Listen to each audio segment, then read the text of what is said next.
poor girl cries at her sister's grave and screams, "She's still alive." The young billionaire, father of the deceased girl, notices she looks exactly like his daughter, and, together with the police, decides to exhume the coffin. The light rain dampened Callie's dark hair as she pulled the old coat tighter around her small body. She was only 5 but already knew the city streets well. Her large green eyes, curious and alert, observed everything carefully. She had learned early on that paying attention was important for survival. That night, as on so many others since her mother had died 3 months before, Callie was looking for a place to shelter. The grey sky was getting dark fast, and she clutched the only treasure she had against her chest, a creased photograph where her mother was smiling. "Are you hungry, kid?" asked a man selling hot dogs on the corner. Callie hesitated, but she nodded. She had learned that some people were kind even to a child living on the streets. "Here," he said, offering a hot dog wrapped in a napkin. "Make sure you don't get too soaked." "Thank you," she answered in a low voice, taking the food with her small hands. As she ate slowly to savor every bite, Callie kept walking along the main avenue. The stores were starting to close, and the bustle was subsiding. This was the time she liked best. Fewer people meant less danger. She stopped in front of an electronics store. The TVs in the display window were showing the evening news. Callie liked to watch. She felt it gave her a glimpse into the normal world, the one where children slept in beds and didn't worry about the cold. That's when the image on the screen made her choke. After weeks of intense searching, the body of little Sloan Mercer was buried today, the reporter said solemnly. The Oakville community is mourning the loss of the 5-year-old who was kidnapped a month ago from her own front yard. But it wasn't the sad news that froze Callie in place. It was the face of the girl who appeared on the screen. She dropped the rest of her hot dog on the ground. "She looks just like me," Callie whispered, placing her hand against the cold glass of the display window. The same face shape, the same green eyes, the same dark, straight hair falling onto her shoulders in the same way. It was like looking in a mirror. The only difference was the smile. The girl on TV was smiling in a color photograph, wearing a pretty dress, while Callie wore old clothes that were far too big for her. The reporter continued. The body was found in a wooded area near the city. Her adoptive parents, Evan and Laura Mercer, held the funeral today in a private ceremony. Callie couldn't look away. A man appeared on the screen, tall, shoulders slumped, eyes red from crying. He was holding a teddy bear. "Our daughter was pure light," the man said, his voice breaking. "Whoever did this destroyed our world." A chill ran through Callie's small body.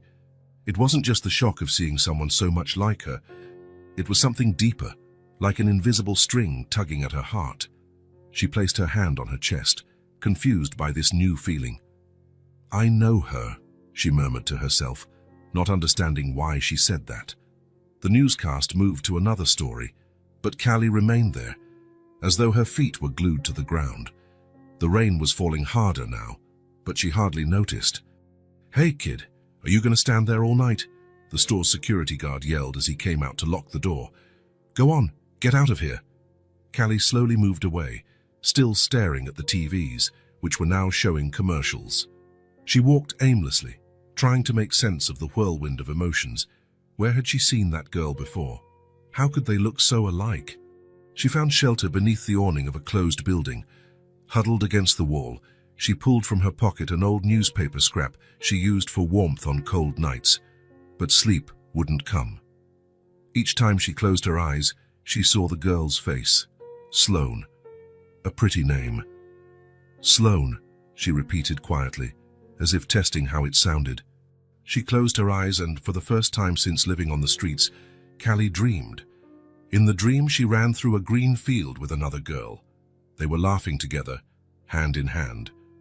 When the other girl turned her face, it was like looking into a mirror. She woke up at dawn, trembling. It wasn't just the cold, it was the certainty growing inside her. "She's not dead," she said to the darkness. "I can feel it." Callie had seen a lot on the streets. She'd learned to trust the signals her body gave her, when a place wasn't safe, when someone was lying, when a storm was coming. And now her body was shouting that there was something very wrong with that story. When the first ray of sunlight touched the buildings, Callie was already up. With a surprising resolve for a 5-year-old, she started walking. She needed to find out where the girl was buried. Passing a newsstand, she saw Sloan's picture on the front page. She stopped to read the big letters she could understand. Goodbye to Sloan. And underneath, in smaller letters, she spelled out with difficulty, Oakville Memorial Cemetery. Callie didn't know much about the city, but she'd heard of that cemetery. It was in the wealthy part of town, across the river. It would be a long walk. She pulled the old coat tight around her body and started walking. With each step, the strange feeling in her chest grew stronger, as though someone were calling out to her, without words. "I'm coming," Callie murmured, speaking to the wind. "I'm coming to find you." The sun had barely risen when Callie reached the gates of Oakville Memorial Cemetery. She'd walked across the entire city, asked for directions, and even snuck onto a bus when the driver wasn't looking. Her small feet ached inside her worn-out sneakers, but her desire to get there was stronger than her exhaustion. The cemetery was unlike anything Callie had ever seen. Enormous trees, neatly trimmed grass, colorful flowers on many graves. It looked more like a park than a place of sadness. A gentle breeze rustled the leaves and carried the sweet scent of the blossoms adorning the headstones.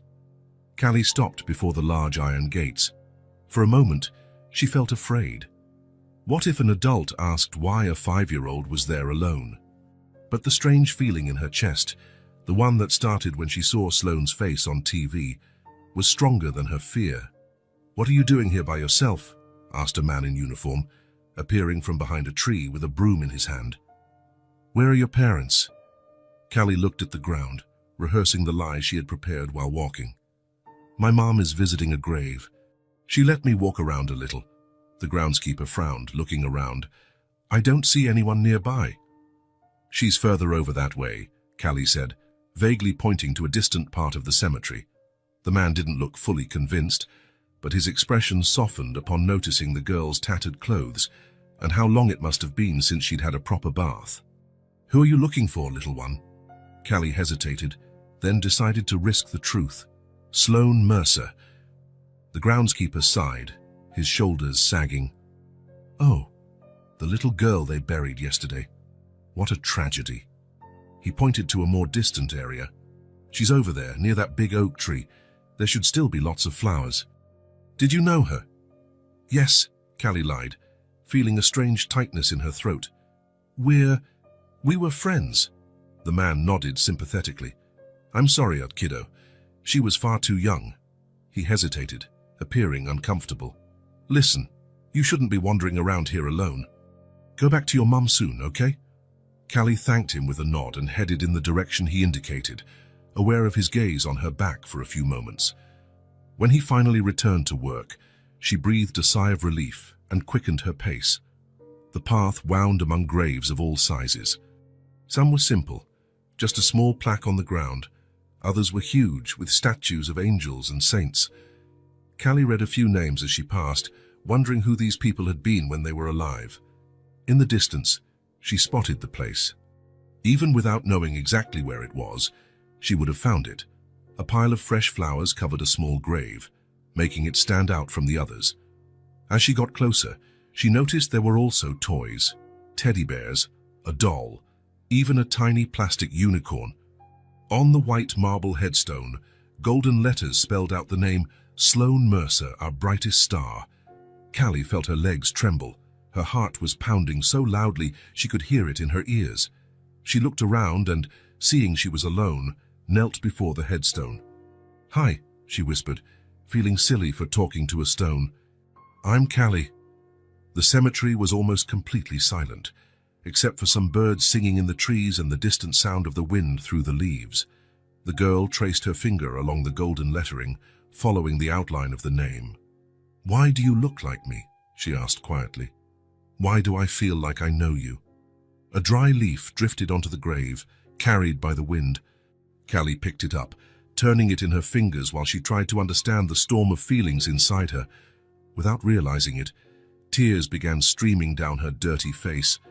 She didn't understand why she was crying for someone she had never met, but the pain was real, as if she had lost a part of herself.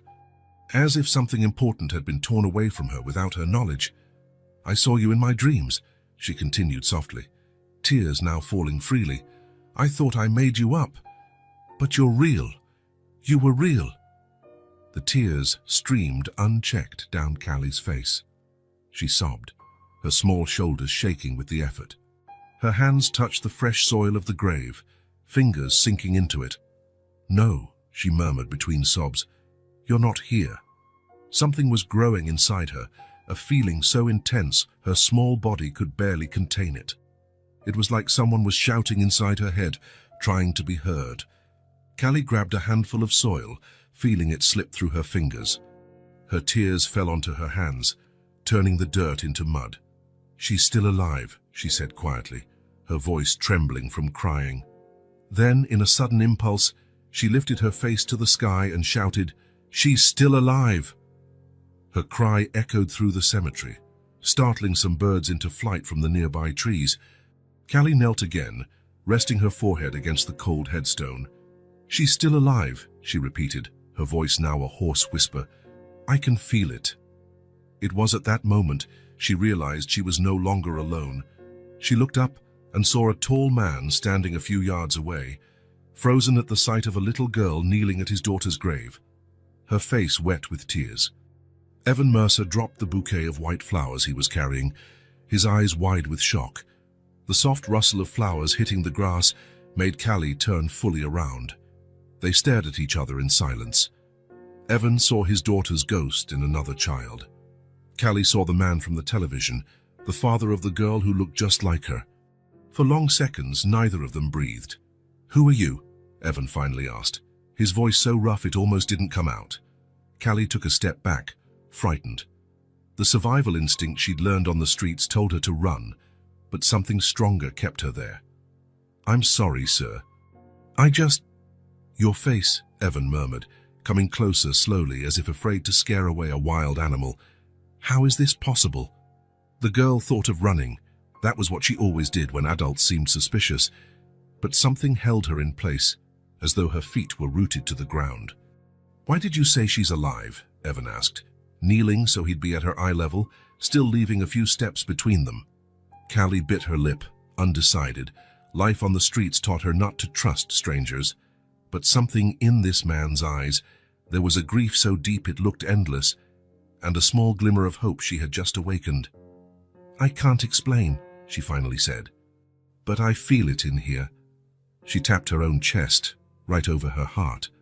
"Since I saw her on TV, I can't stop thinking about her. It's like she's calling me." Evan closed his eyes for a moment, his hands visibly trembling. When he opened them again, they were full of tears.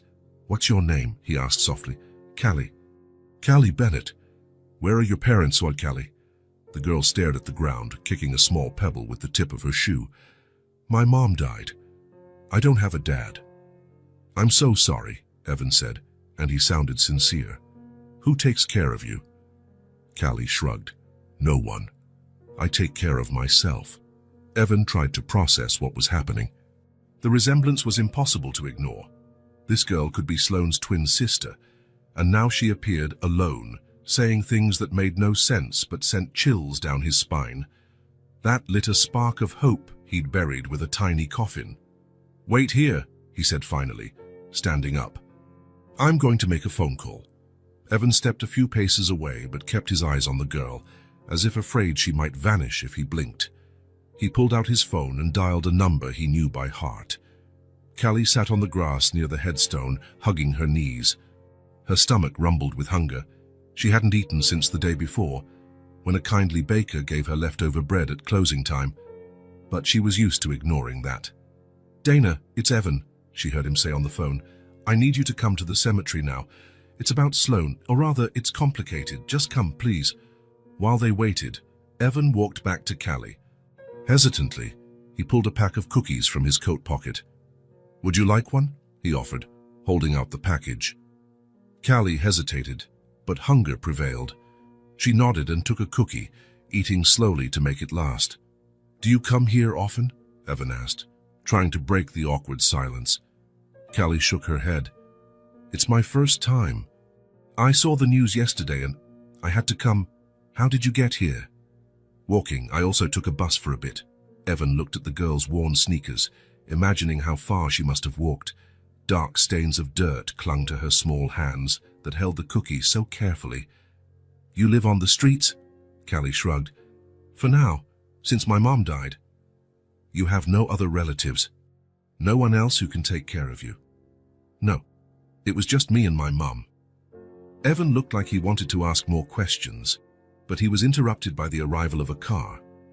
It pulled up noisily to the cemetery entrance, and a woman with black hair tied in a ponytail climbed out in a hurry. Dana Whitaker wore jeans, boots, and a leather jacket. She didn't look like the kind of police officer Callie had imagined. Dana walked quickly among the graves, spotting Evan easily. He was the only person visible in that part of the cemetery. But when she got closer and saw the girl, she stopped short. "Oh my God," she murmured, looking from Callie to Evan and back to Callie. "This is Callie Bennett," Evan introduced, standing up. "I found her crying at Sloan's grave, shouting that she's still alive." Dana approached slowly, as though seeing a ghost. And in a way, she was.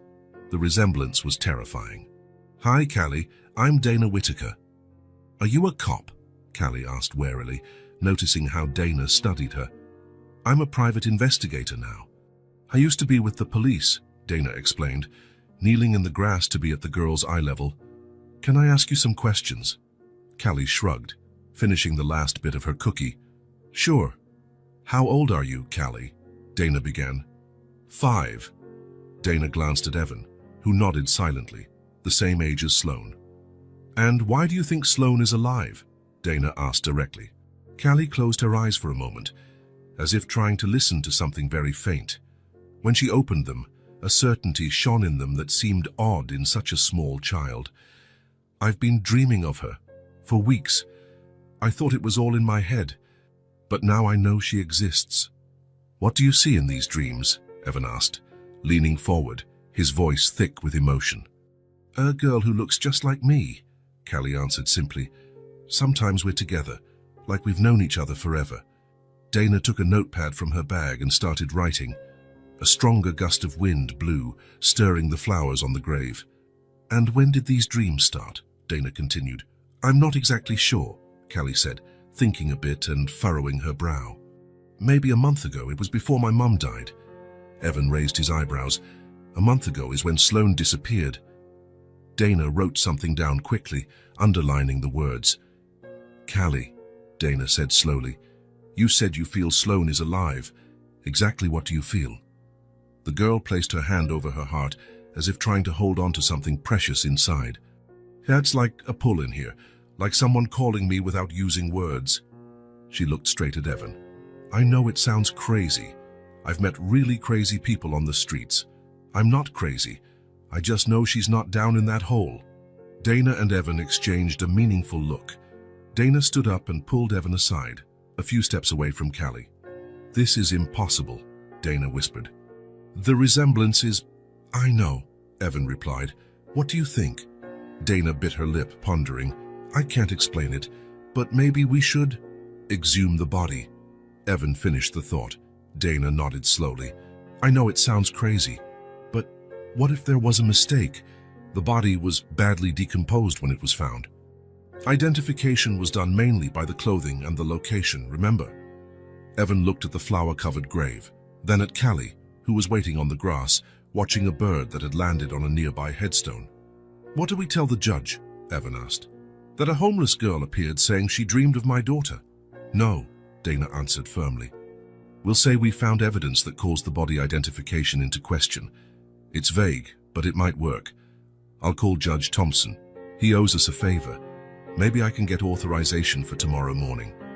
"And what about her?" Evan asked, nodding toward Callie. "I'll call social services," Dana said.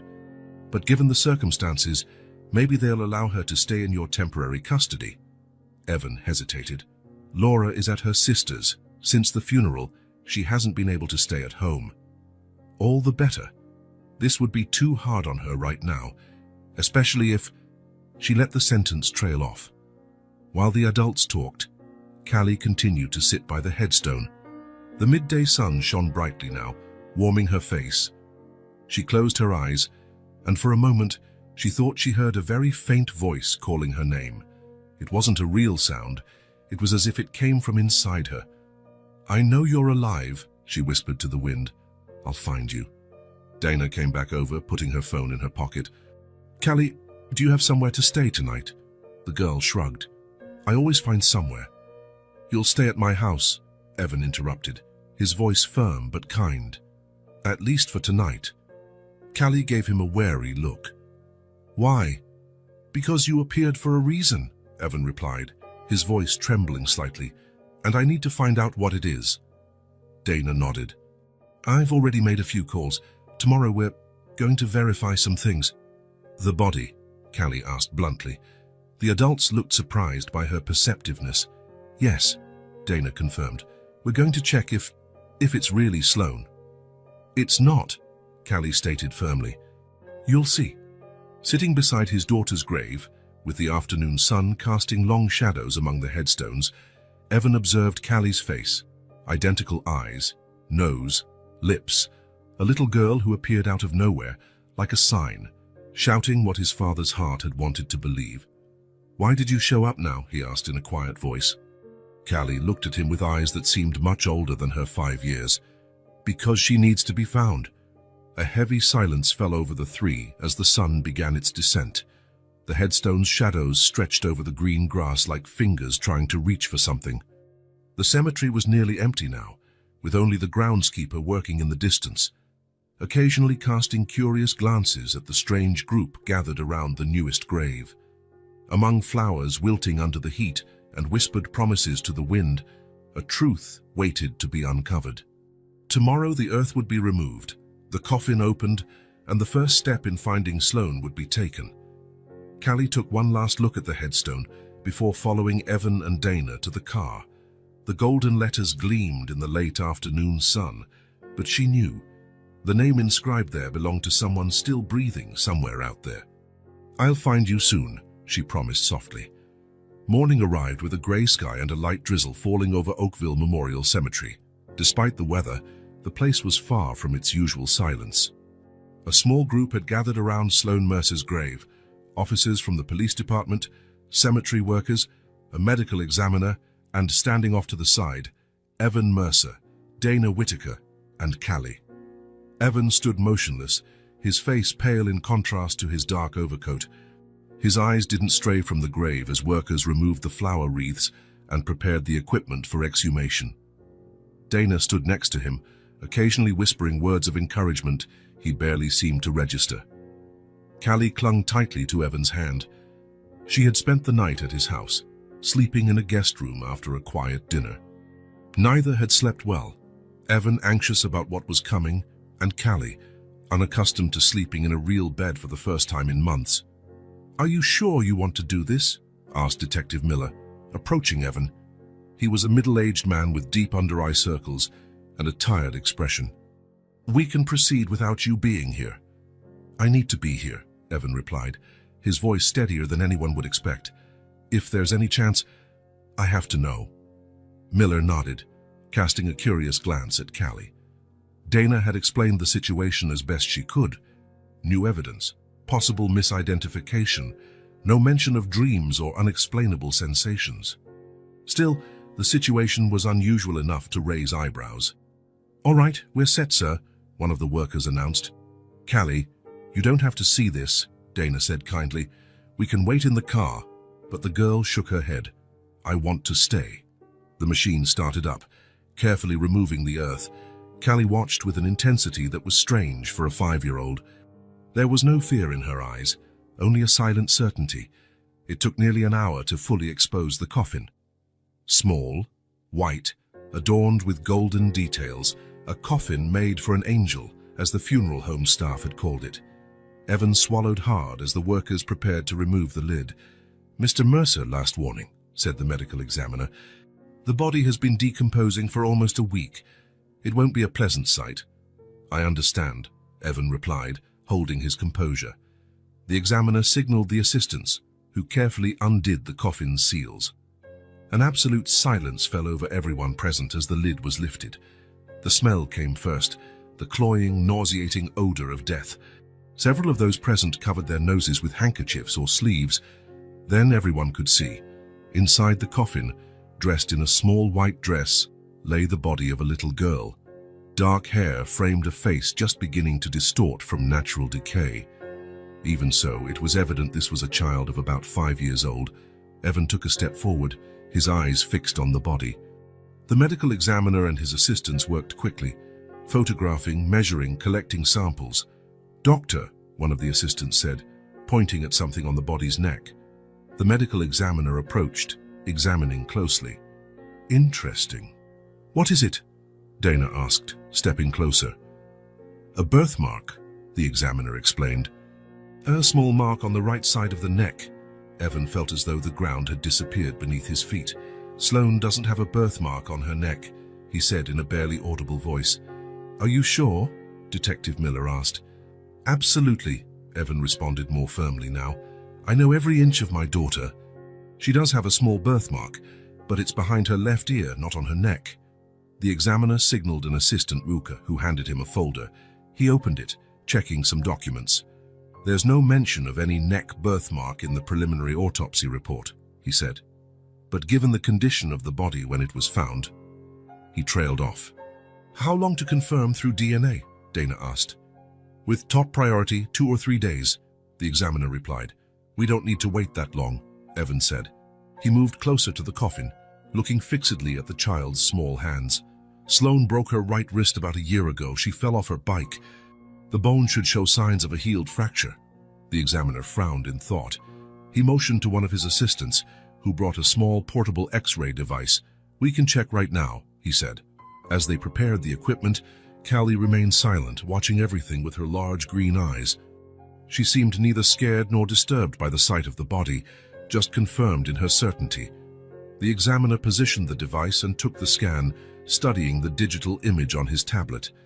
After several minutes of careful analysis, he looked up. "No sign of a prior fracture in either wrist," he announced. "Not even a healed microfissure." A heavy silence fell over the group. Callie was the one who broke it.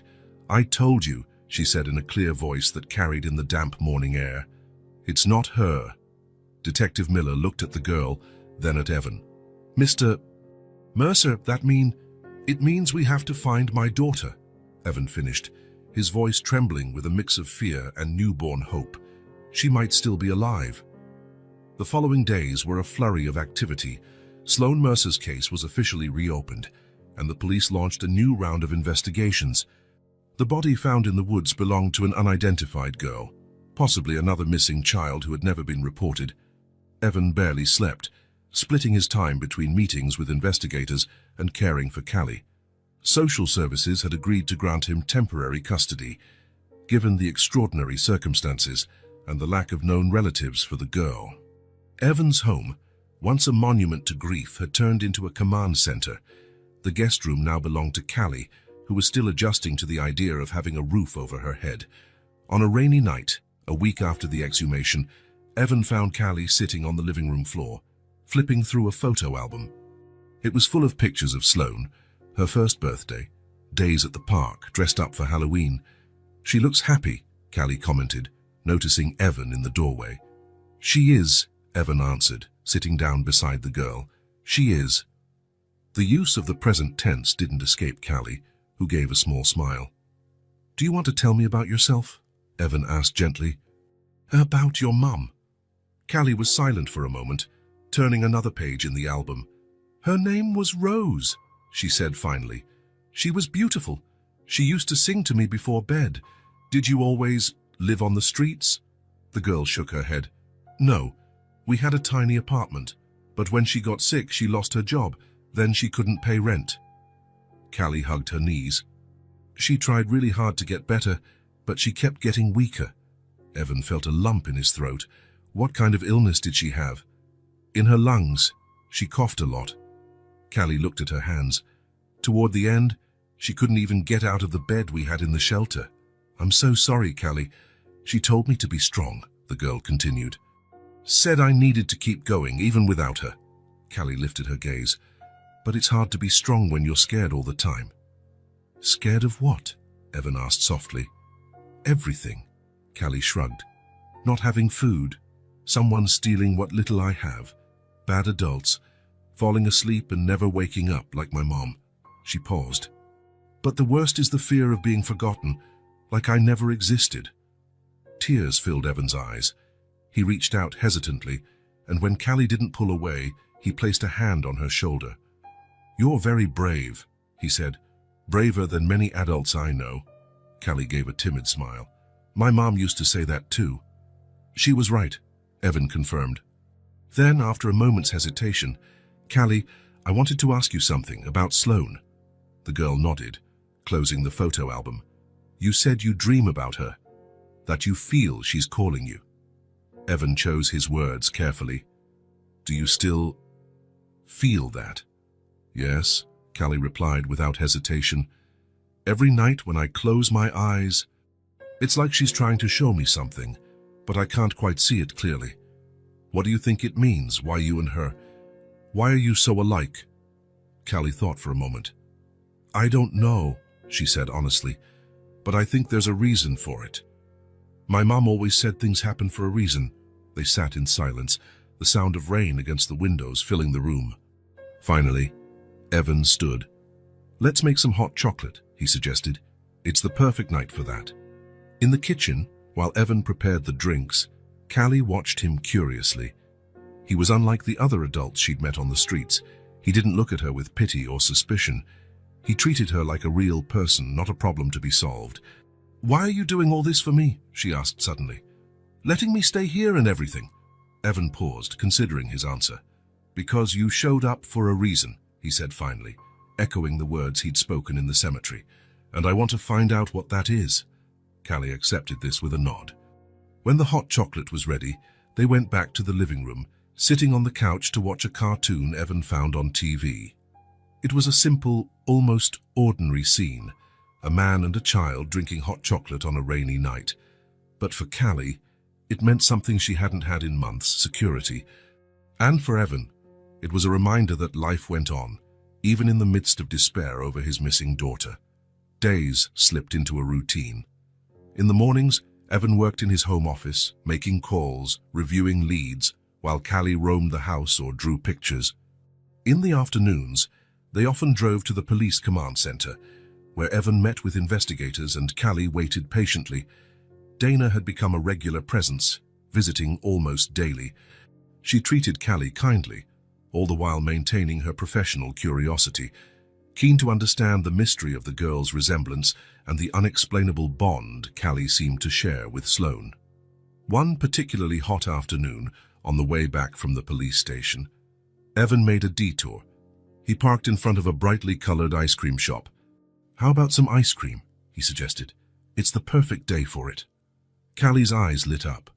Ice cream was a luxury she'd rarely experienced while living on the streets, except when a kind stranger occasionally offered. Seated at an outdoor table, Callie savoring her strawberry cone, Evan with his chocolate. They made small talk easily. "What's your favorite color?" Evan asked. "Blue," Callie answered promptly, "like the sky on a nice day." Evan smiled.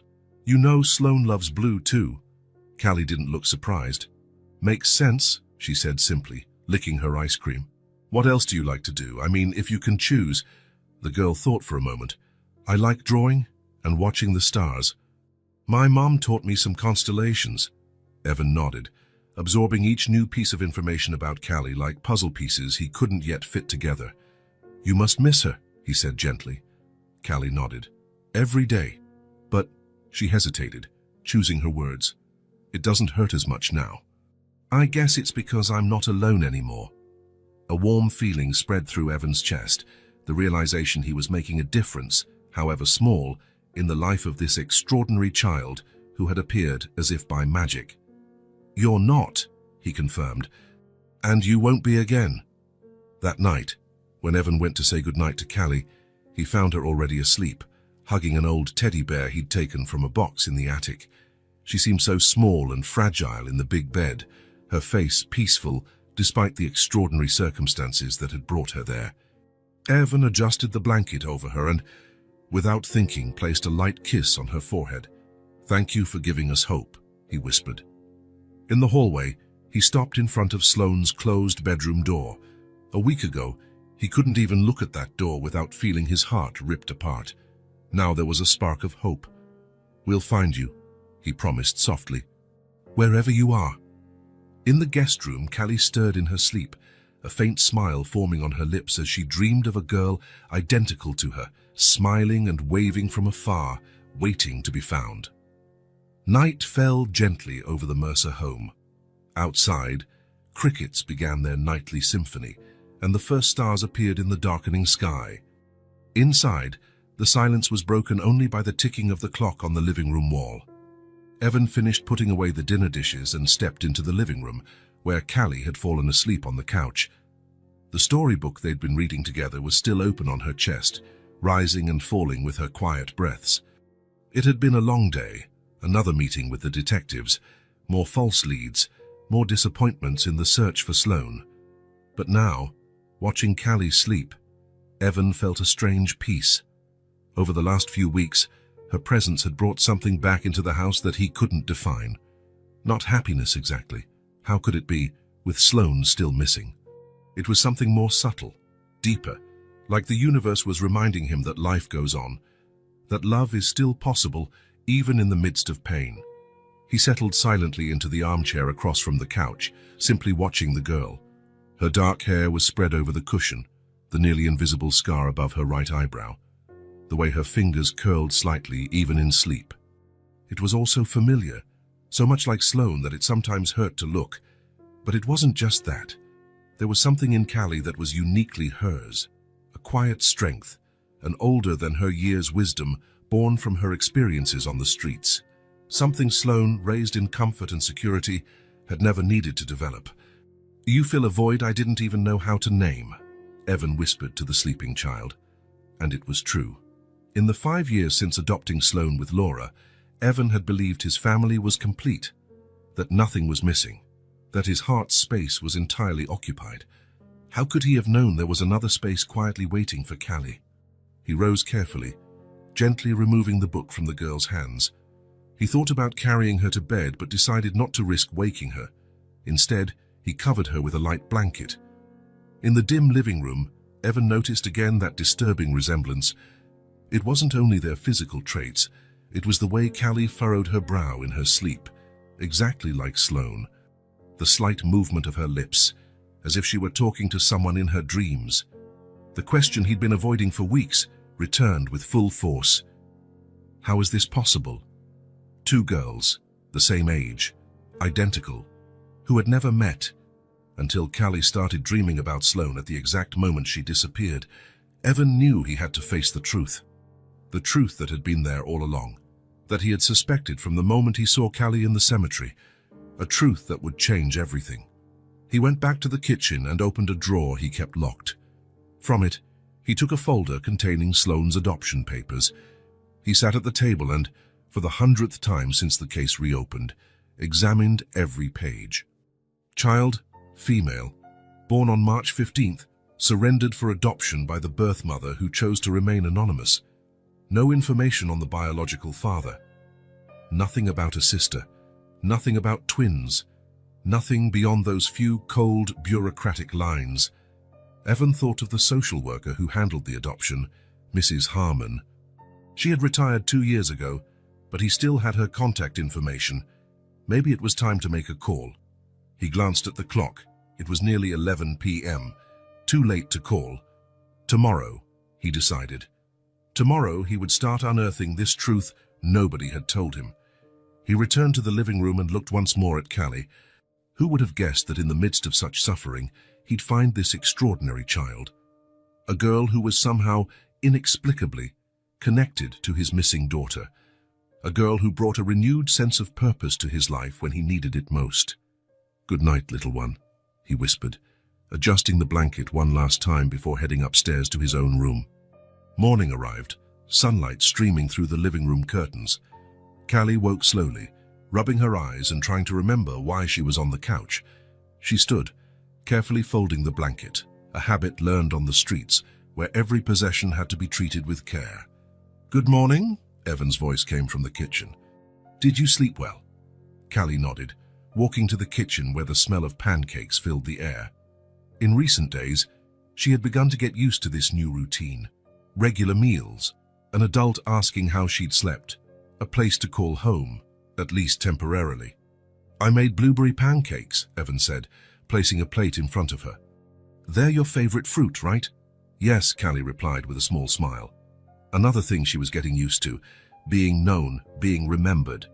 They ate in silence for a few minutes, Evan clearly lost in thought. Callie watched him over her glass of juice, curious about what was on his mind. She'd learned to read people on the streets. It was a survival skill. Now she sensed Evan had something important to say. "Callie," he began at last, setting his fork aside, "we need to talk about something." The girl felt a nervous flutter in her stomach. In her experience, conversations that started this way were never good news. "Did I do something wrong?" No, Evan quickly reassured her. "It's not that. It's just that I've been thinking a lot about you and Sloan, about why you two are so alike." Callie nodded slowly, waiting for him to go on. "Last night, while you were sleeping, I realized something I think I've known since the moment I saw you in the cemetery." Evan took a deep breath. "Callie, I think you and Sloan are sisters. Twins, actually." The silence that followed felt weighted. Callie stared at Evan, her large green eyes unreadable. "How do you know?" she finally asked in a soft voice. "I'm not sure," Evan admitted, "but doesn't it make sense? The resemblance, the dreams, the connection you feel, and you're exactly the same age." Callie lowered her eyes to her plate, pushing around the crumbs with her fork. "I've thought about that too," she confessed, "ever since I saw her on TV." Evan leaned forward. "Callie, there's something I need to tell you. Something that might explain." He paused, gathering courage. "I adopted Sloan when she was a baby. Nobody ever told me she had a sister." Callie looked up, something dawning in her eyes. Not exactly surprise, but a kind of understanding, as though puzzle pieces were finally fitting. "My mom never said anything either," she whispered. Another silence, both absorbing the significance of that simple statement. "Your mom, Rose, she never mentioned you having a sister, or having given a child up for adoption?" Evan asked gently. Callie shook her head. "No, but she kept this little box with a single baby shoe, just one. I always thought it was strange." Her eyes went wide with sudden realization. It was pink, exactly like my first baby shoe that she also kept. They were identical. Evan felt a shiver down his spine. "Where is that box now?" "I lost it when we had to leave the apartment," Callie said, voice tinged with sadness at the memory. "I couldn't bring everything." Evan nodded sympathetically. "Callie, I think we need to find out more about your mother's past and about Sloan's adoption. There might be a connection that nobody told us about." "Is that why I dream about her? Because we're sisters?" "I don't know," Evan answered honestly, "but I've heard stories about twins who sense things about each other, even when they're apart, especially in moments of danger or high emotion." Callie considered this, her brow furrowing in concentration. "It's like she's been calling me ever since she disappeared, like she knew I could help. I called the social worker who handled Sloan's adoption this morning," Evan revealed. "She's retired now, but she agreed to meet with me this afternoon. Would you like to come with me?" Callie nodded eagerly. "Yes. I'm also going to request a DNA test," Evan continued. "Not that I doubt it, but we need official proof for the paperwork." "Paperwork?" Callie asked, confused. Evan paused, realizing he was moving quickly. "Callie, if you really are Sloan's sister, well, that changes a lot of things." "I know," the girl said, surprising him with her insight. "It means we're family." The word hung between them, heavy with meaning. Family. Something Callie had lost when her mother died. Something Evan feared he'd lost when Sloan disappeared. "Yes," he confirmed softly. Family. The silence that followed wasn't uncomfortable. It was charged with possibility, with questions still unanswered, truths yet to be discovered. "We should keep looking for Sloan," Callie finally said, placing her empty plate in the sink. "If she's my sister, I need to find her. More than ever." Evan felt a wave of admiration for this little child with such determination. "We will find her," he promised. "And when we do, you two will never be separated again." Callie smiled, a small but hopeful smile. "Three," she corrected. "The three of us will never be separated again." In that moment, with the morning sun lighting up the kitchen and a long-hidden truth coming to the surface, something shifted between them. They were no longer two strangers brought together by the search for a missing girl. They were two parts of a broken family, starting to find their way back to wholeness. And somewhere, Sloan waited to complete the circle. Life in the Mercer house settled into its own rhythm. A new routine emerged naturally, like a river finding its path between rocks. Breakfast became a special time. Evan always made something different, and Callie sat at the kitchen table, feet swinging above the floor, watching him curiously. "Animal-shaped pancakes today," Evan announced one sunny morning, flipping the pan deftly. "This one is well, it was supposed to be an elephant." Callie tilted her head, trying to see the shape. "Looks more like a camel," she remarked, smiling slightly. "Then a camel it is," Evan agreed, sliding the pancake onto her plate. "Camels are my specialty." And so it went. Little jokes, shy smiles, fleeting moments of lightness that bubbled up like pockets of air in a deep lake of worry. The search for Sloan continued tirelessly, but in the breaks between detective meetings and following leads, they got to know each other. Every night before bed, Callie would draw. Evan bought her a large sketchbook and a box of colored pencils, essential items, he declared when she protested they were too expensive. At first, her drawings were simple: a house, a tree, the sun. But as days passed, people began to appear. "Who's this?" Evan asked, pointing to a figure in a red dress at the corner of the page. "My mom," Callie replied softly. Red was her favorite color. The next day, Evan brought a photo album into the living room. "I thought you'd like to see more pictures of Sloan," he said, sitting beside her on the couch. Together, they flipped through the album.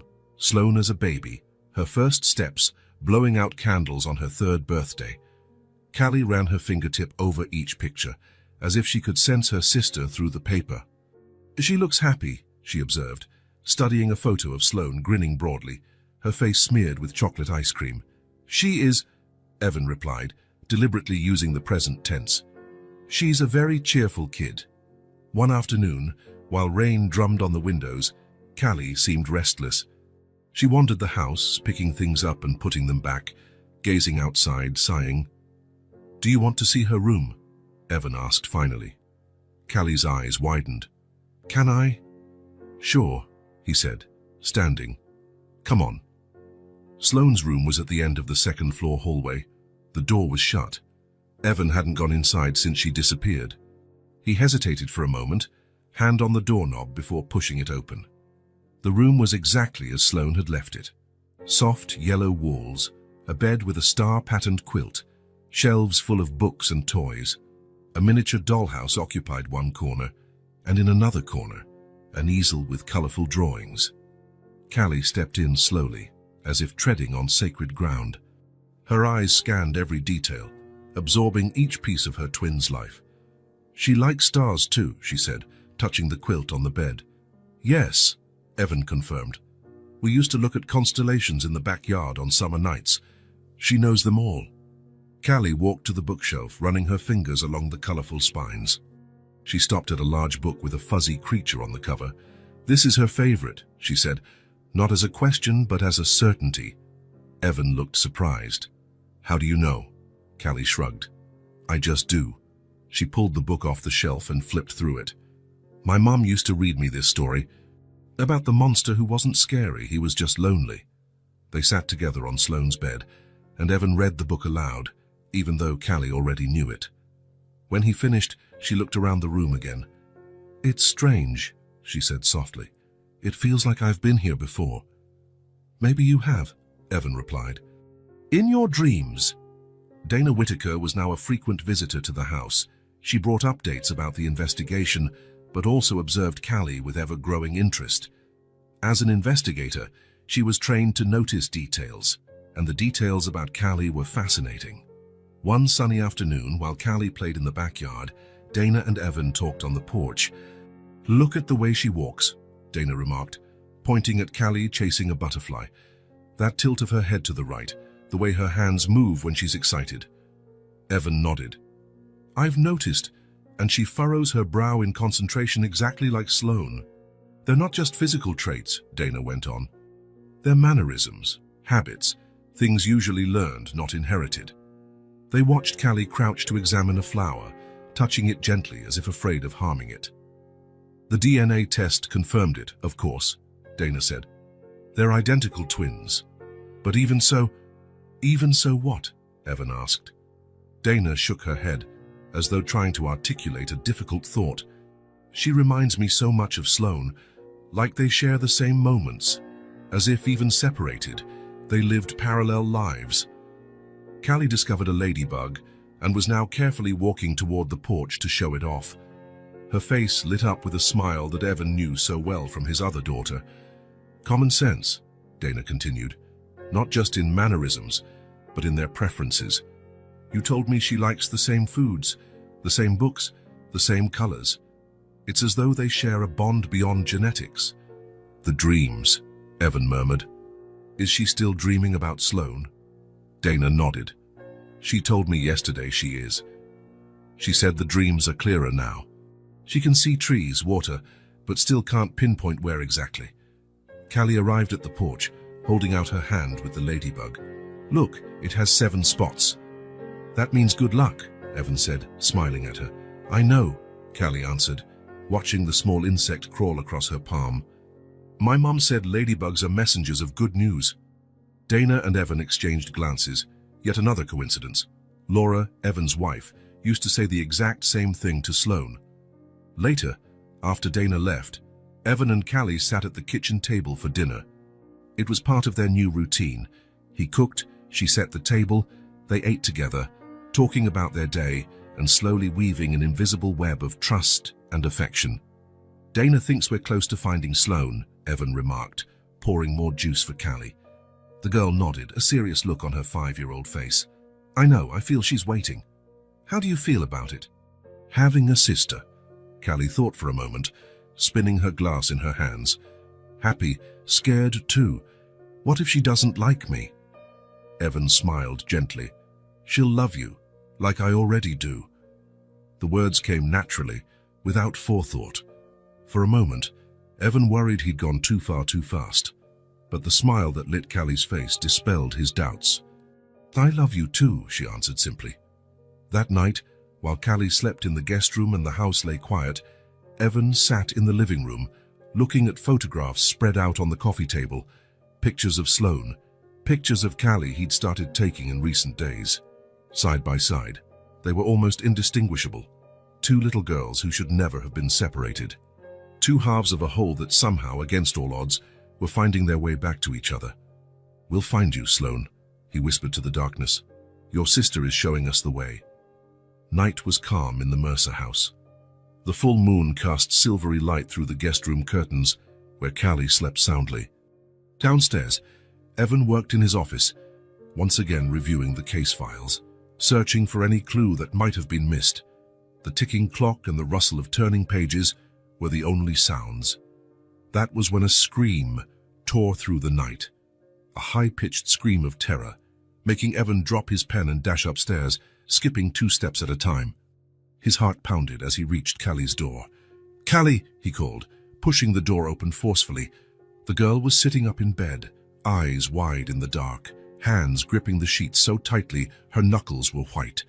Her breaths came in short, desperate gasps, tears streaming down her pale face. Evan rushed to her side, sitting on the edge of the bed. "Callie, it's me." "It's okay. It was just a nightmare." But she shook her head violently. "No," she managed between sobs. "It's not just a nightmare. It's real. It's real." Evan turned on the bedside lamp, filling the room with a soft glow. Callie was trembling, her small body racked by fear. He pulled her into a protective hug, feeling her tense frame in his arms. "Breathe," he said gently. "I'm here. You're safe." Gradually, her breathing slowed. The tremors subsided, but she clung to Evan as if he were her only anchor. "Do you want to tell me what you dreamed?" he asked, once she'd calmed down a bit. Callie nodded, pulling away slightly to look into his eyes. Her face was still etched with the terror of the nightmare, but something stronger shone there, a near-adult resolve she sometimes displayed. "I saw her," she began, her voice still shaking. "Sloan," clearer than ever. Evan felt a chill down his spine. "What did you see?" Callie closed her eyes for a moment, as if summoning the images. A forest, very tall, dark trees. It was cold. She opened her eyes again. "There was a dirt path. We followed it." "We?" Evan noticed the plural. "Me and her. In the dream, I could walk beside her, but she couldn't see me. She was showing me the way." Callie swallowed. "We reached a clearing. There was an old barn painted red, but the paint was peeling. The windows were broken." Evan listened intently, resisting the urge to interrupt. Every detail could matter. "We went inside," Callie continued, her voice steadier now that she was recounting it. "It was dark. It smelled like mold and animals. There was hay on the ground and tools hanging on the walls. We went to the back of the barn." She paused, trembling again. "There was a trap door in the floor." Sloan pointed to it. "When we lifted it, there were stairs leading down to a cellar." Evan's stomach clenched, but he kept his face calm. "And what was in the cellar?" Tears flowed again. "Her, the real Sloan, not the dream one. She was tied to a chair. There was tape over her mouth. She was dirty and scared." Another sob shook her small body. "It was her. I saw her down there, calling for me even though she couldn't speak." Evan wrapped his arms around her again, his own heart hammering wildly. "It's all right," he murmured, even though it wasn't. "You were very brave." "That's not all," Callie said, pulling back once more. "There was a small window in the cellar. Through it I could see a blue water tower, and a sign on the road. It said..." She furrowed her brow. "Welcome to Green Valley, Green Ridge, Green River," Evan suggested, recalling a small town a few hours away. "Yes," Callie exclaimed. "Green River." That was it. And there was a number on the sign. I think it was 16 or 18. A cold wave washed over Evan. The dream was too vivid, too detailed to be just a child's imagination. What if it was real? What if Callie was truly seeing what Sloan was seeing through some inexplicable twin bond? "And one more thing," Callie added, her voice now barely above a whisper. "There was a man. I couldn't see his face, it was too dark, but he wore farmer's boots, and when he spoke, his voice was strange, like something was wrong with his throat." Evan reached for his phone, ready to call Dana, but paused. It was nearly 3 in the morning. As urgent as it was, it'd have to wait a few hours. "I'll make you some hot chocolate," he decided. "Then, if you want, you can sleep in my room tonight. How does that sound?" Callie nodded, clearly relieved she wouldn't be left alone. Evan scooped her into his arms. She was so light, so tiny, and carried her downstairs. While the milk warmed on the stove, Evan watched Callie sitting at the table, feet swinging above the floor. Her hands still trembled slightly, and her eyes had that distant look of someone who had witnessed something they shouldn't. "Do you think what I saw is real?" she asked suddenly. "That Sloan is really there?" Evan hesitated. He didn't want to lie, nor did he want to fuel false hope, or scare her even more. "I think your dreams matter," he answered carefully. "And I think you and Sloan have a special connection we can't explain. Tomorrow morning, I'll call Dana and tell her everything you told me." That seemed to satisfy Callie, who nodded solemnly, as if accepting a great responsibility. Later, after the hot chocolate and reading a few more chapters of Sloan's favorite book, Callie finally fell asleep in Evan's big bed. He stayed awake, staring at the ceiling, thinking about red barns, blue water towers, and a town called Green River. Dawn arrived gray and drizzly, as if the sky reflected the tense mood in the house. Evan had barely slept, dark circles under his eyes bearing witness to a night spent awake, watching Callie's uneasy sleep. As soon as the clock hit 7, he grabbed the phone and dialed Dinah. "I need to see you now," he said the moment she answered. Callie had a dream. A different one. Dana arrived 40 minutes later, her hair still damp from the rain, a worried look on her face. Callie was still sleeping, exhausted after the nightmare. "Tell me everything," Dana demanded without preamble, sitting at the kitchen table, where Evan waited with a pot of strong coffee. Evan recounted the dream in detail. Forest, red barn, cellar, water tower, the sign for Green River, the man's strange voice. With each sentence, Dana's face grew more serious. "Green River," she murmured when he finished. "It's about 90 miles from here. Rural area, lots of old farms." "Do you think it could be real?" Evan asked, hope and fear wrestling in his chest. Dana sipped her coffee, lost in thought. "Normally I'd say it's just a dream, but—" She let the sentence hang. "But nothing about this is normal," Evan concluded. "Their resemblance. The dreams that started when Sloan disappeared. The way Callie just seems to know things about Sloan no one told her." "Exactly," Dana sighed. "Look, I don't believe in the supernatural. Never have. But I've seen enough strange cases to know there are things we can't fully explain." "So you'll investigate?" Evan pressed, leaning forward. "I'll do more than that," Dana answered, determination in her eyes. "I'll convince the police to expand the search to Green River." Dana kept her word. Using her influence as a former detective and a well-respected investigator, she arranged a meeting with Captain Reynolds, head of the Missing Persons Unit, that very morning. Evan left Callie with a trusted neighbor and accompanied Dana to the station. The meeting was tense, with Reynolds initially skeptical. "A dream," he repeated, looking from Dana to Evan as though they'd lost their minds. "You're asking me to mobilize resources based on a child's dream?" "A child who's the identical twin of the missing girl," Dana argued, "and one who's repeatedly shown an unexplainable connection to her sister." "DNA tests confirmed they're twins, Captain," Evan added. "That can't be just a coincidence." Reynolds leaned back in his chair, weighing their words. "So what exactly do you want me to do? We have no jurisdiction in Green River." "Call the sheriff there," Dana suggested. "Explain the situation. Ask for a sweep of the rural areas, especially near any blue water tower. If they find nothing, at least we tried." The captain tapped his fingers on the desk. "The body we found—" "Wasn't Sloan," Evan interrupted. "It was another child, still unidentified. Which means there's a predator out there targeting young kids. Possibly the same one who took Sloan." That final argument hit home. Reynolds picked up the phone. "I'll make some calls," he decided. "No promises, but we'll check it out." The rest of the morning was a blur of phone calls, meetings, and tense negotiations. Meanwhile, at home, Callie drew what she'd seen in her dream: the red barn, the blue water tower, the dark cellar.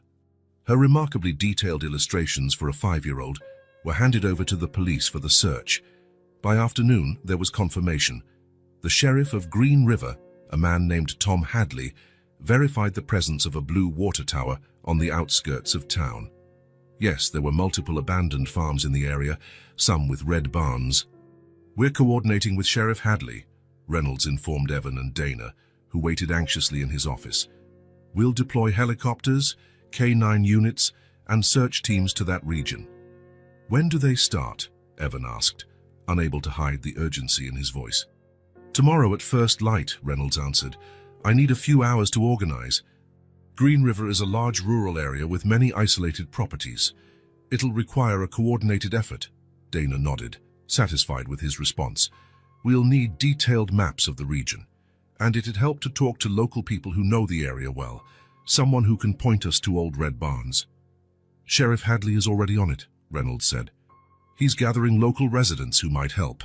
Farm workers, mail carriers, anyone familiar with the remotest parts of the region." Evan felt a surge of hope so strong it nearly overwhelmed him. After weeks of fruitless searches, false leads, and disappointed hopes, they finally had something tangible, something that came directly from Callie and her connection to Sloan. "Thank you, Captain," he said, offering Reynolds his hand. "I know this isn't conventional, but—" "Don't mention it," Reynolds replied, shaking Evan's hand firmly. "I'm just doing my job. And if there's even the slightest chance we can find your daughter alive, We'll use all available resources.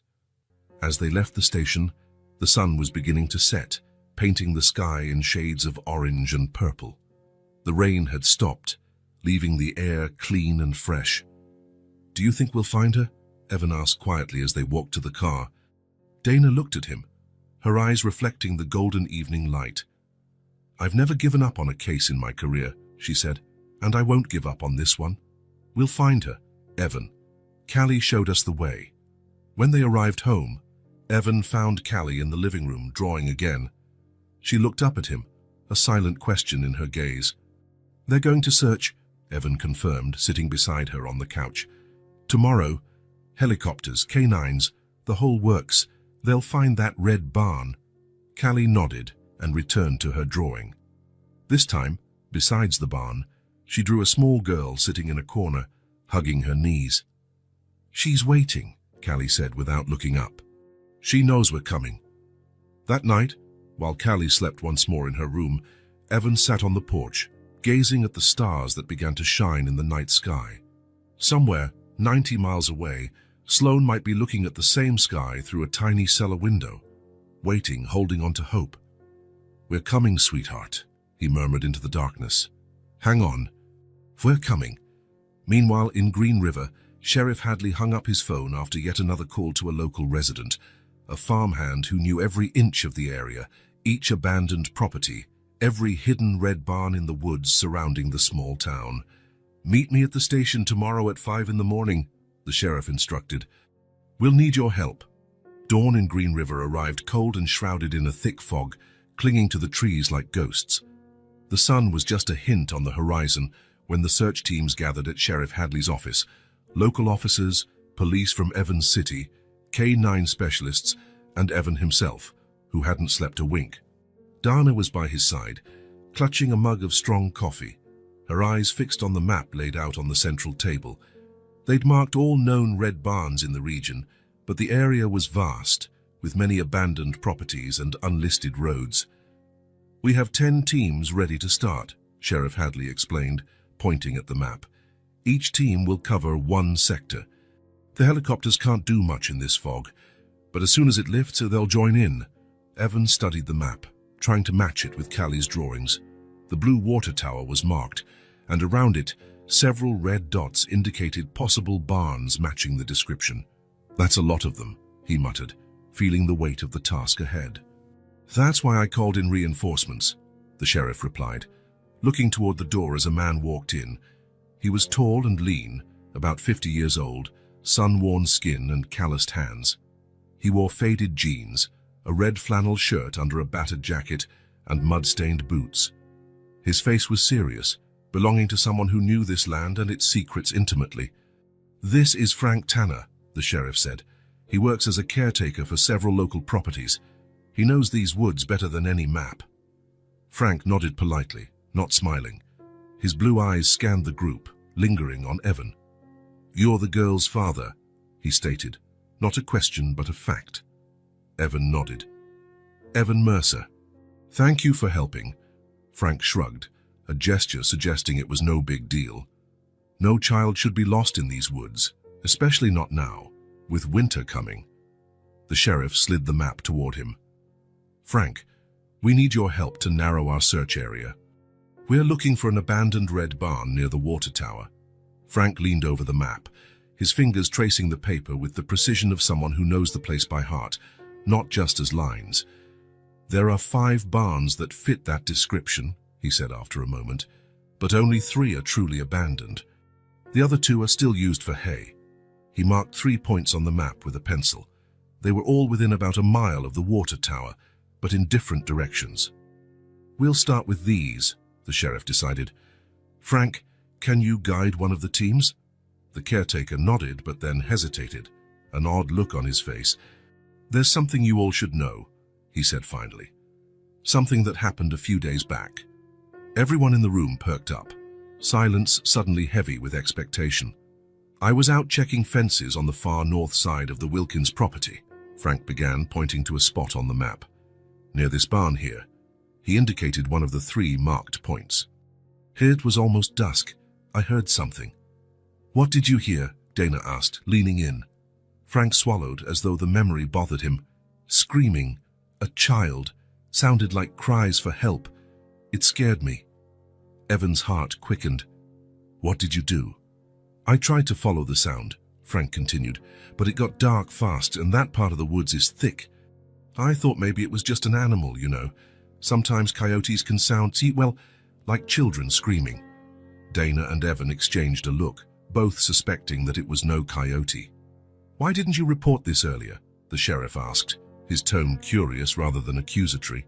Frank sighed. Report what? A strange sound in the woods? Besides, no one mentioned a missing kid around here. I only found out about this search when you called me last night. The sheriff nodded, accepting the explanation. Well, this changes our priorities. We'll focus on that barn first. I'm going with you, Evan said immediately, addressing Frank. Me too, Dana added. The sheriff quickly organized the logistics. One team led by Frank Urs, including Evan, Dana, and 2 officers, would investigate the northern barn. The other teams would fan out to the other marked points, keeping in radio contact. 20 minutes later, they were on the move. The fog was beginning to lift, but the sky remained grey and threatening rain. Evan sat in the back of the sheriff's vehicle, Dana beside him. Frank rode shotgun, giving directions. It's faster if we take this road until here, he explained, pointing on the map. Then we walk about 500 yards through the woods. The road was rough, turning into a narrow dirt track as they headed deeper into the countryside. Tension in the car was palpable. Evan kept his eyes on the passing scenery, old trees, abandoned fields, an occasional solitary farmhouse or barn in the distance. This is the turn, Frank finally said, indicating a barely visible path among the trees. We go on foot from here. They exited the vehicle and equipped themselves with radios, flashlights, and weapons for the sheriff and the officers. Frank led the way, walking confidently, sure-footed on terrain he knew well. The forest was dense, tall trees blocking out much of the light and making the overcast day even darker. Keep your eyes open, the sheriff cautioned, and stay together. They walked in silence, the only sound the crunch of leaves underfoot and an occasional bird call. Evan's heart pounded, every step potentially bringing them closer to Sloan. After about 10 minutes, Frank raised a hand, signaling them to stop. There, he whispered, pointing. Ahead, partially hidden by the trees, stood a faded red barn.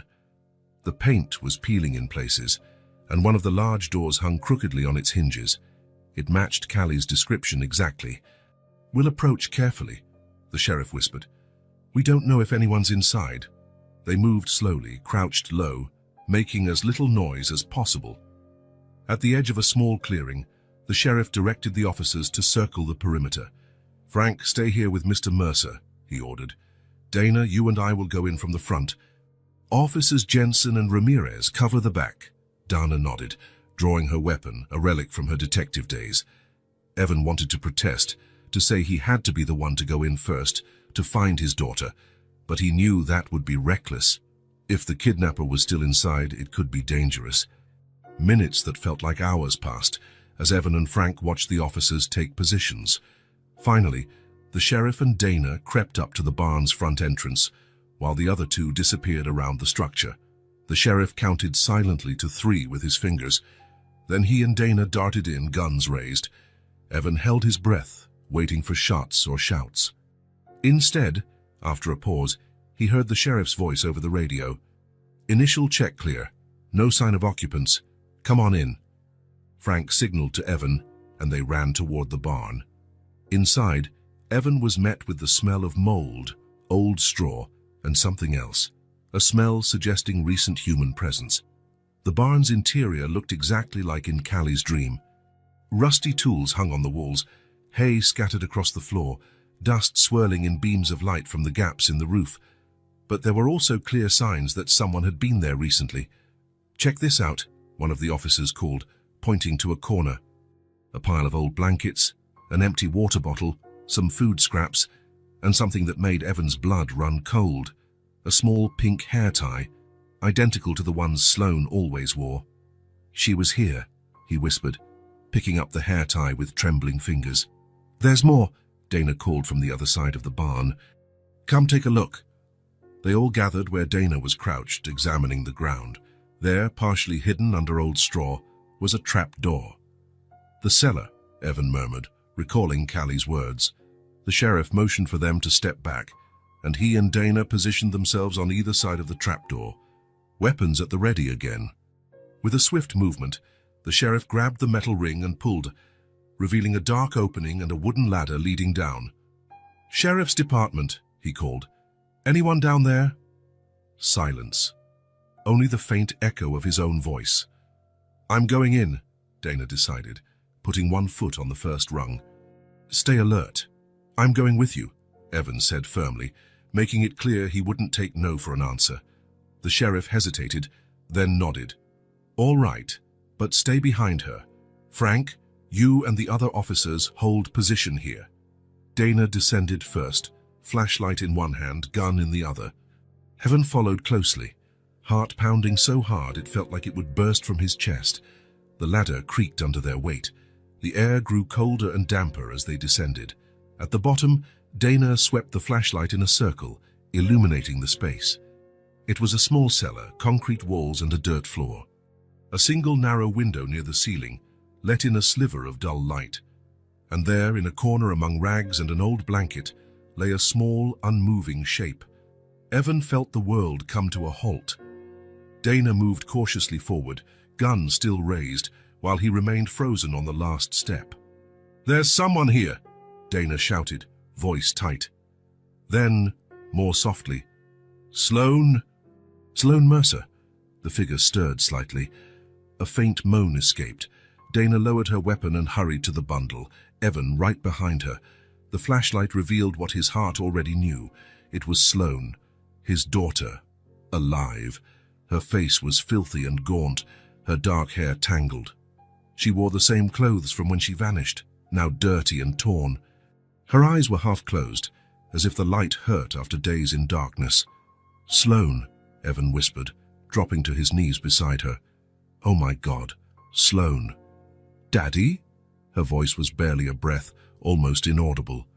"Yes, it's me," Evan managed, tears now streaming freely down his face. "It's me, my love." Gently, he lifted her into his arms. She was so light, so frail. He could feel her ribs through the thin fabric of her shirt. "Daddy found you," he said, cradling her as he had when she was a baby. "It's all right now. You're safe." Sloan cried softly, a sound that broke Evan's heart, yet filled it with indescribable gratitude. She was alive, hurt, weak, dehydrated, but alive. "We need to get her out of here," Dana said, already speaking into her radio. "We have the girl alive. Need paramedics ASAP." Evan stood, Sloan in his arms. She seemed so small, so vulnerable. Her eyes closed, and for a terrifying moment, he thought. But no, she was still breathing. She'd only passed out, exhausted after the ordeal of her captivity. "Hold on, sweetheart," he whispered, carefully moving toward the ladder. "We're going home, and Callie is waiting to meet you." Dana climbed up first, making way. As they emerged from the cellar, the officers and Frank were ready, their faces showing a mixture of shock and relief. "Good God," Frank murmured, staring at the little girl in Evan's arms. "She was here all along." "Paramedics are on the way," the sheriff said. "A helicopter, too. They'll take her straight to Oakville's hospital." Evan just nodded, beyond words. All the tension, all the pain, all the fear of the last few weeks had led to this moment. His daughter in his arms, frail but alive. A chance to start over, to heal, to reunite the family that should never have been torn apart.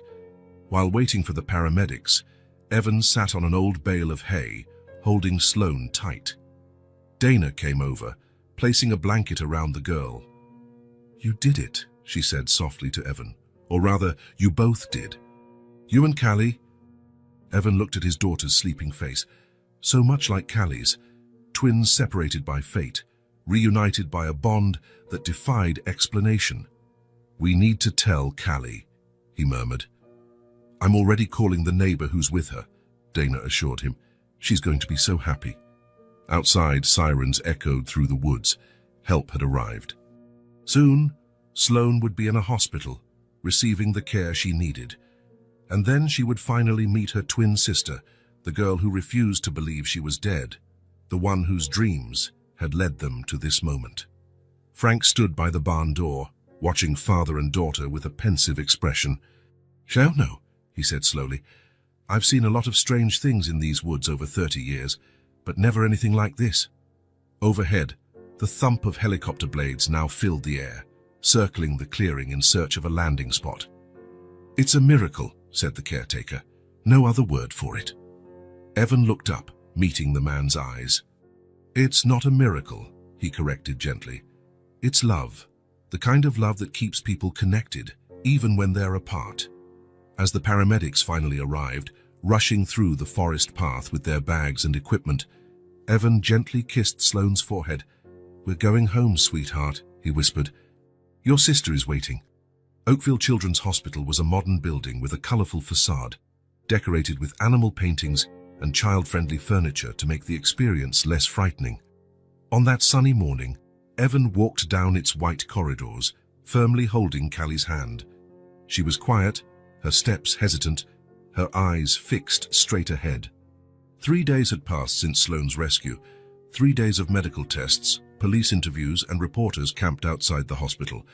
3 days in which Sloan had been conscious only briefly, too weak for long visits. But this morning, the doctors finally allowed the sisters to meet. Sloan was physically on the mend, mild dehydration, some bruises and scratches, but nothing that couldn't heal. The emotional scars would take longer, certainly, but this first step in her recovery was about to happen. "Are you nervous?" Evan asked gently, noticing how Callie bit her lower lip, a gesture he now knew Sloan did as well when she was anxious. Callie nodded, her eyes still downcast. "What if she doesn't like me?" Evan stopped, kneeling so he was at her eye level. "She already likes you," he said softly. "She saw you in her dreams, just like you saw her.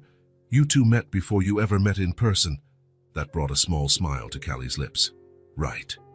They continued down the hall until they reached room 204. Dana waited outside, speaking quietly with a doctor. She smiled and waved when she saw them. "Good morning, Callie," she greeted. "There's someone very excited to meet you." The doctor, a middle-aged woman with gray hair and kind eyes, bent slightly. "Hello, Callie. I'm Dr. Martin, taking care of your sister." "Is she better?" Callie whispered. "Much better, doctor," Martin assured her. "She asked about you the moment she woke up." Callie's eyes widened. "Really?" "Really," the doctor confirmed. "She said she dreamed of you again." Evan felt Callie's small hand tighten around his. The bond between the twins continued to amaze him. Even after the rescue, even with the danger behind them, it was still intense. "You can go in now, Doctor," Martin continued. "Just remember, she's still recovering, so no rough play. If she gets tired, you'll have to leave so she can rest." Evan nodded, grateful for the doctor's concern. "We understand." Dana put a hand on Callie's shoulder. "Want me to go with you?" Callie glanced at Evan, then back at Dana and shook her head. "No, thank you. I want to go with Evan." Dana smiled sympathetically. "Of course, I'll be right outside if you need me." Evan took a deep breath and knocked softly on the door. A nurse opened, smiling when she saw them. "We've been expecting you," she whispered, holding the door wider. "She's eager." The room was bright, walls painted a soft pastel color, a large window letting in the morning sunlight. Children's drawings hung on the walls, flowers in a vase, and some stuffed animals, attempts to make the hospital environment feel less clinical. And in the bed, propped up against white pillows, was Sloan. Evan felt Callie freeze beside him at the sight of her sister for the first time, not in dreams, not in pictures, but in real life. The resemblance was so profound it felt impossible, like looking into a mirror that reflected not just physical traits, but something more profound. Sloan also went very still. Her large green eyes, identical to Callie's, locked on the girl in the doorway. A bandage covered her arm where the IV drip was inserted, her face still showing signs of fatigue, but her cheeks had more color, and there was a light in her eyes that hadn't been there when Evan found her. For a long moment, no one spoke. The only sounds were the gentle beep of the monitors and the sisters' breathing, which seemed synchronized even in this first meeting. "Hi," Callie finally said, her voice soft but steady. A slow smile spread across Sloan's face. "Hi," she replied, her voice still a bit hoarse from lack of use. Evan gently nudged Callie forward. The nurse slipped out, closing the door quietly to give them privacy. Standing by the bed, Callie looked at Evan as if asking for permission. He nodded, releasing her hand. Callie stepped closer, now within Sloan's reach. "I saw you," Sloan said quietly, tentatively extending her hand. "In my dreams?" Callie smiled, a radiant smile so pure that Evan felt tears in his eyes. "Me too," she said, taking her sister's outstretched hand. The moment their hands touched, something in the room seemed to shift. A gentle energy, almost imperceptible, pulsed between them. Their faces showed surprise, then a deep recognition. "You saved me," Sloan whispered, squeezing Callie's hand. "I just showed the way," Callie replied. "Dad found you." The word "dad" slipped out naturally, effortlessly, as if Callie had said it 1,000 times before. Evan's heart felt like it might burst, overflowing with love. He came closer, sitting on the edge of the bed. "Callie led me to you, Sloan," he said gently. "Without her, we'd never have found the barn." Sloan looked at her sister with admiration. "Weren't you scared?" "I was," Callie admitted, "but I was more worried about you." Another silence, not awkward but filled with emotion and connection. Slowly, Sloan shifted to one side of the bed, making room. It was a silent invitation, and Callie understood immediately.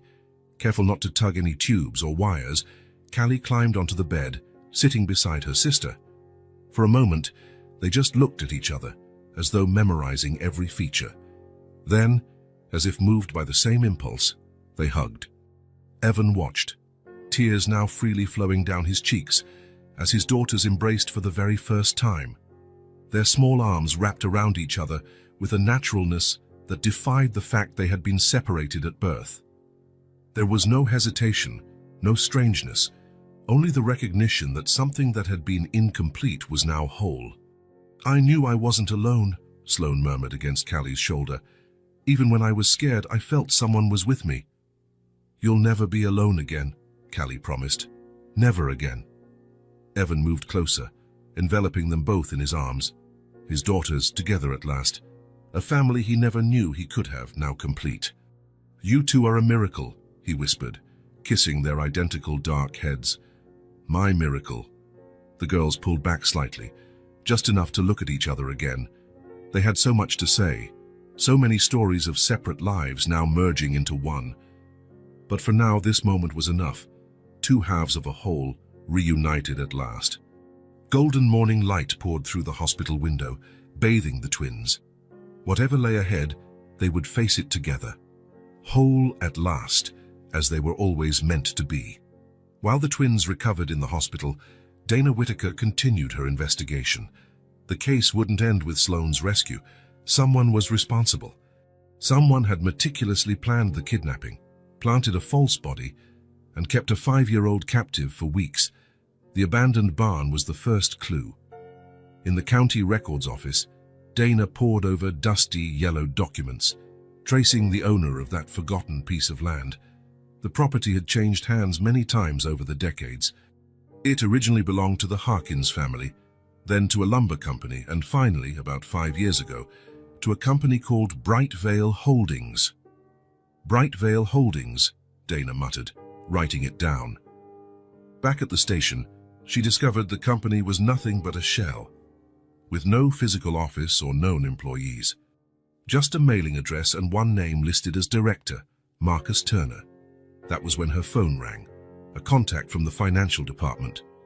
"Dana, Bright Vale Holdings is a subsidiary of another corporation called Briggs Enterprises." The name Briggs rang a bell. Nathaniel Briggs.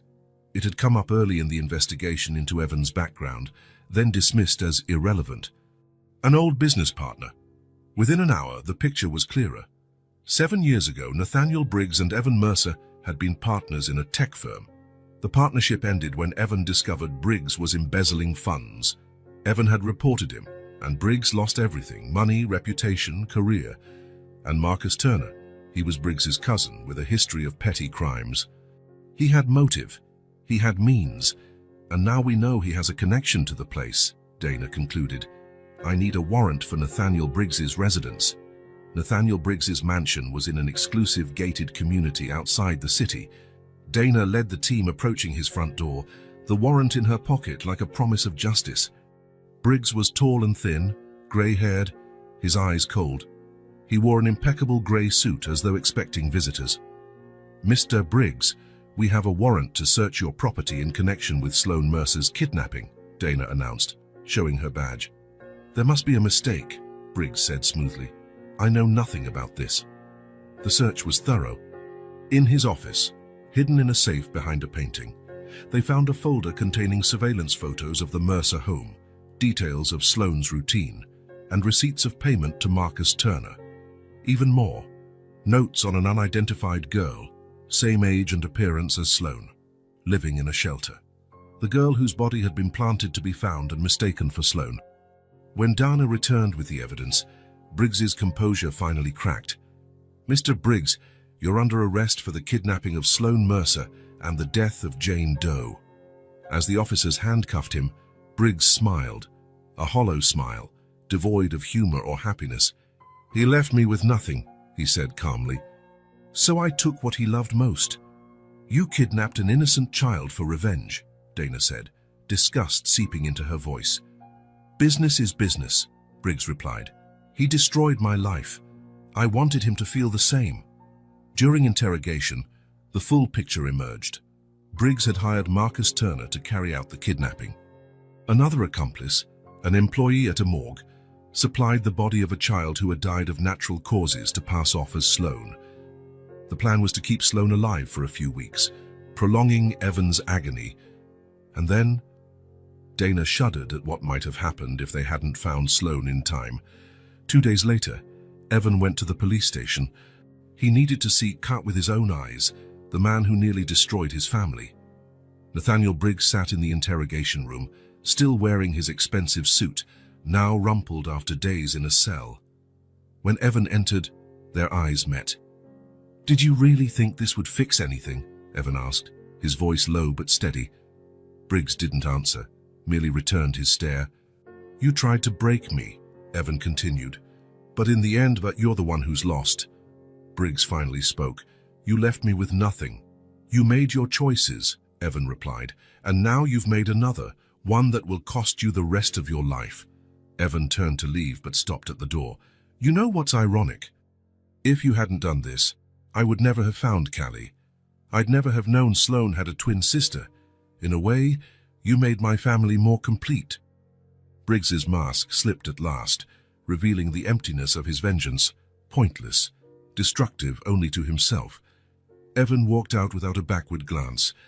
Outside, the sun was shining. He had 2 daughters waiting at the hospital, and a new life to build with them.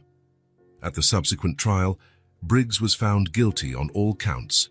The judge, appalled by the calculated cruelty of the crime, imposed the maximum sentence, life in prison without parole. Marcus Turner and the other accomplices also received lengthy sentences. When the judge's gavel fell, making the sentence official, Evan felt no joy or satisfaction, only relief. A dark chapter was closing at last. Dana found him outside the courtroom. It's over, she said simply. Evan nodded. Not completely. The girls still have a long road ahead. We all do. You'll make it, Dana assured him. You've already overcome the worst. Evan thought of his 2 daughters, the weeks of healing ahead, the challenges yet to come, but he also thought of their identical smiles, their shared laughter, and the joyful moments now filling his home. Yes, he agreed, the worst is behind us. Summer arrived in Oakville with bright blue skies and heat that made the asphalt shimmer. But in the Mercer's backyard, the generous shade of old trees made the warmth comfortable, even pleasant. It was a Saturday morning, and the yard was filled with children's voices. On the neatly trimmed lawn, 2 identical girls ran barefoot, their dark hair woven into matching braids that bounced with every move. They wore colorful shorts and t-shirts, their knees showing little scrapes, signs of adventures and rough-and-tumble play. Sloan held a stick that, in their world of imagination, became a magic wand. Callie brandished an old umbrella imbued with special powers. She could fly like Mary Poppins or use it as a shield against invisible monsters. "Watch out," Sloan shouted, pointing at a nearby tree. "The giant is coming." Callie quickly popped open the umbrella, using it as a shield. "Hurry, use your magic." From the porch, comfortably seated with a glass of iced lemonade, Evan Mercer watched his daughters with a serene smile. On the table beside him lay a red folder stamped with the family court seal, the final adoption papers for Callie, now officially Callie Mercer, signed that very morning after months of legal proceedings. The last 6 months had been a whirlwind of emotions and challenges. After rescuing Sloan and arresting Nathaniel Briggs, there had been the long healing process, physical, but more importantly, emotional. The first weeks were the hardest. Sloan had frequent nightmares, waking up screaming in the night. Callie still struggled with the fear of abandonment, the loss of her mother, the adjustment to a stable life after so long on the streets. There were therapy sessions, tears, setbacks, but there was also progress, small daily victories that Evan celebrated quietly. The first night both girls slept without nightmares. The first breakfast they laughed together as though they'd been sisters their whole lives. The first day Sloan could talk about her captivity without shaking. The first time Callie referred to the house as our house, not your house. Laura, Evan's ex-wife, visited a few times. The trauma of the fake funeral made it impossible for her to fully return. She now lived in another city, rebuilding her life step by step. But she kept regular contact with Sloan and, surprisingly, developed a special fondness for Callie. Enrolling Callie in school had been another challenge. Years on the streets left gaps in her education. But her determination was remarkable. With tutors and the unwavering support of Evan and Sloan, she caught up quickly. "Daddy, look!" Sloan called, snapping Evan from his thoughts. "We built a fairy house." He put down his lemonade and walked to where the girls were crouched, examining a tiny structure made of sticks, leaves, flowers, and colorful pebbles. "It's the Fairy Queen's house," Callie explained solemnly. "She needs a safe place to live." Evan knelt beside them, admiring the care they'd put into building the miniature structure. "It's perfect," he praised them. "I'm sure the Fairy Queen will love it." "Tonight we'll leave some honey here," Sloan added. "Callie said fairies like honey." "My mom told me so," Callie chimed in, without the sadness that used to accompany mentions of her mother.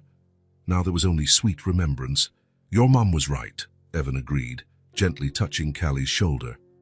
"Rose knew a lot of interesting things, didn't she?" Callie nodded, smiling.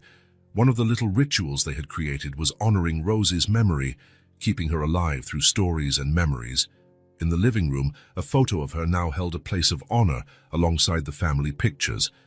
After a quick snack in the shade of a large fig tree, the girls went back to their games, this time inventing a complex story about pirates seeking hidden treasure.